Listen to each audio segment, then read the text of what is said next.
こんにちは、フリーマンです。サイレントギターでクラシックギターは本当に演奏できるのか？この疑問を持たれる方は多いかと思います。実はこの違和感は初心者の方だけではなく経験者にも共通しています。生ギターと感覚が違ったり、音に違和感があったり、クラシック向きではないのかなと感じたり。この動画ではサイレントギターとクラシックギターの関係を軸に、つまずきやすい音の正体と実際に演奏が成立する理由を解説していきたいと思います。まずはじめに根本的な疑問から整理していきます。サイレントギターは生ギターの音量をただただ下げただけの楽器ではないと感じます。生ギターは箱鳴りで音が完成します。そしてサイレントギターは出力先で音を作ります。構造そのものが違うんですね。この違いを理解しないまま同じ感覚で弾こうとすると、クラシックらしく感じられない原因となってしまいます。クラシックが弾けないと感じるのは、初心者の方だけではありません。この違和感は、経験を積んだ方でも感じるかと思います。理由は単純で、音の前提、どこで音が完成し、何が音を決めているのかを知る機会が少ないからだと感じます。サイレントギターは弾けば音楽になるという楽器ではなく、音を作って初めて音楽になる楽器だと弾いていて私はそのように思います。とは言っても、大規模な機械が必要だったり、膨大な前知識が必要というわけではありませんよ。サイレントギターをクラシック演奏目的で購入する際の注意点をお話ししておきます。このギターは SLG120NW というモデルなのですが、必ずこの NW がついているモデルを選ぶと良いです。NW はクラシックギターサイズのネック指板により、クラシックギター奏者にも違和感のない演奏ができるバリエーションモデルということです。NW がつかないギターでは、私も弾いたことがあるのですが、生のクラシックギターへの持ち替えが困難になります。ネックが細すぎて弾きにくいんですね。まずは、つまみのコツになりますが、スピーカーやヘッドホン、自分の耳で聞いてみて、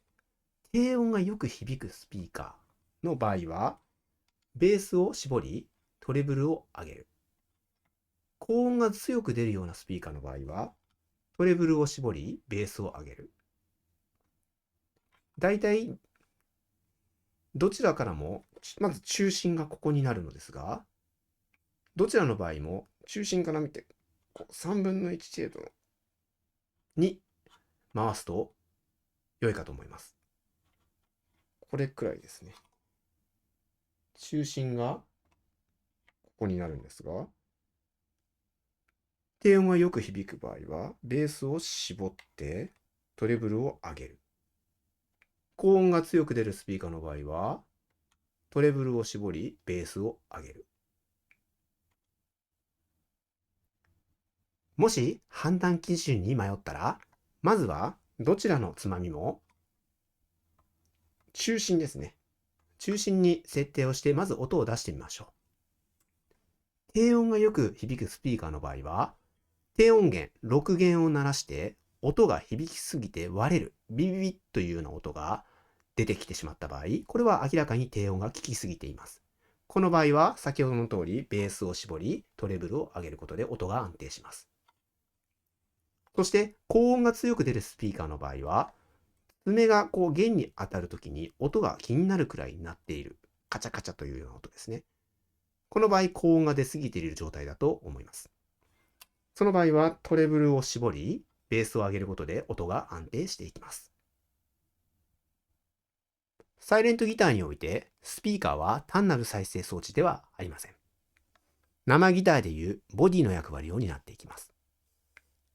低音の支えや和音の広がり、音の伸び方や消え方、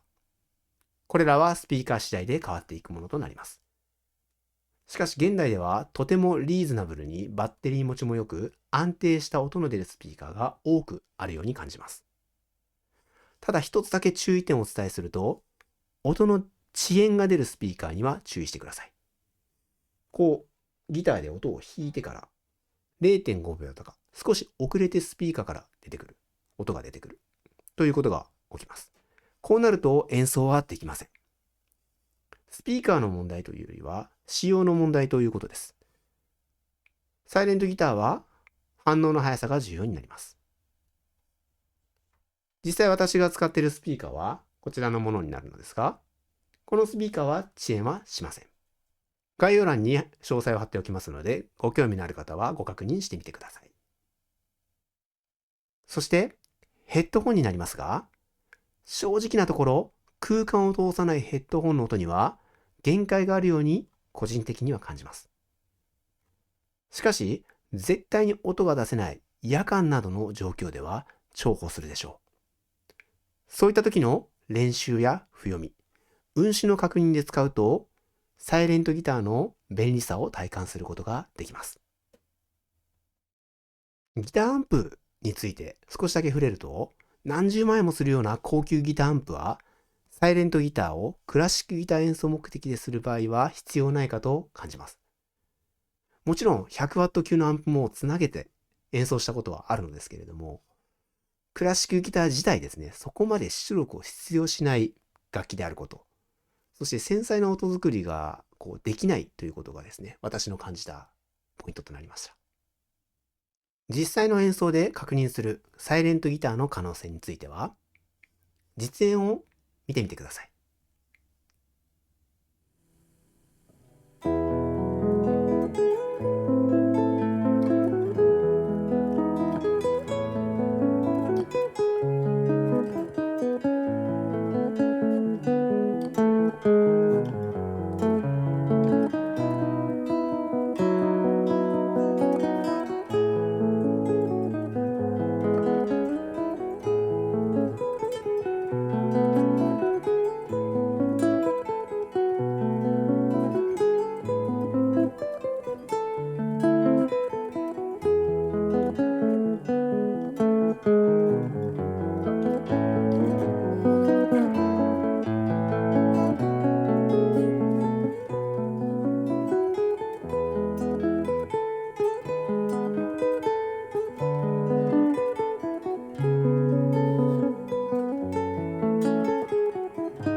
音はどのように感じましたか？サイレントギターの価値は初心者向け練習用という枠には収まらないと感じております。生ギターでしかできない表現があるのと同じように、サイレントギターにしか持ち得ない特性があります。音や環境の制約を解消し、ギターに触れる頻度を自然に増やし、音作りから表現、楽曲の完成までを一つの流れとして扱える。これがサイレントギターの最大の特徴だと個人的に感じています。演奏のレベルが変わっても、サイレントギターの役割が変わるだけで、価値が失われるということではないです。だからこそ、レベルを問わず使い続けられる楽器だと思います。最後にまとめとなります。サイレントギターでクラシックが弾けないというわけではなく、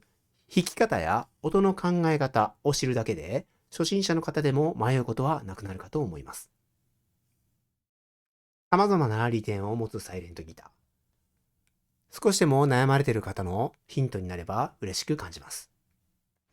私はサイレントギターでクラシックギター独奏曲を30曲作りました。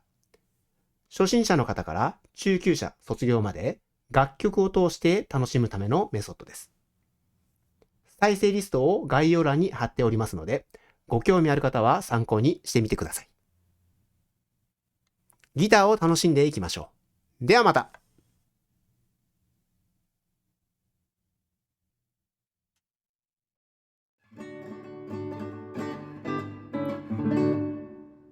ギターが好きな方、そしてまた聴いてみたいなと感じていただけましたら、ぜひチャンネル登録といいねをお願いします。